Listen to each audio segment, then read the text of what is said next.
ഞാൻ ആദ്യമായിട്ടാണ് ലിഡിൽ എന്ന് പറയുന്ന സൂപ്പർ മാർക്കറ്റിൽ തേങ്ങ കാണുന്നത് കേട്ടോ. കണ്ട 1 കിലോ തേങ്ങയുടെ വിലയാണ് അവിടെ എഴുതിയേക്കണേ. 1 കിലോ എന്നല്ല കേട്ടോ, ഒരു തേങ്ങയുടെ വിലയാണ് അവിടെ എഴുതിയേക്കണേ. 4,99. ഇപ്പം ഏകദേശം 24 രൂപ ഉണ്ട് ഒരു സ്ലോത്തി. അപ്പോൾ 120 രൂപ വരും ഈ ഒരു തേങ്ങക്ക്.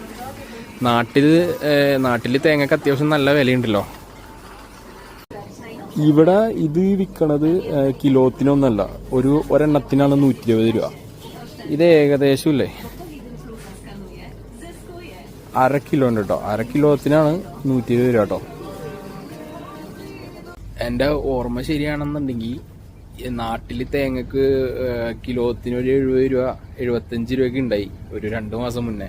അതായത് ഇപ്പോഴത്തെ വെളിച്ചെണ്ണയുടെ റേറ്റ് 500 ചില്ലാൻ രൂപ അല്ലെങ്കിൽ 500 രൂപ ഒക്കെ അടുത്തായില്ല. അപ്പോൾ അത്യാവശ്യം നല്ല വിലയുണ്ട്. അത് വെച്ച് കമ്പയർ ചെയ്യുന്ന സമയത്ത് ഒരു പക്ഷേ പോളണ്ടിൽ നിന്ന് തേങ്ങ വാങ്ങിച്ചിട്ട് നാട്ടിലോട്ട് അയക്കണതായിരിക്കും ചിലപ്പോൾ കുറച്ചുകൂടി ബെറ്റർ.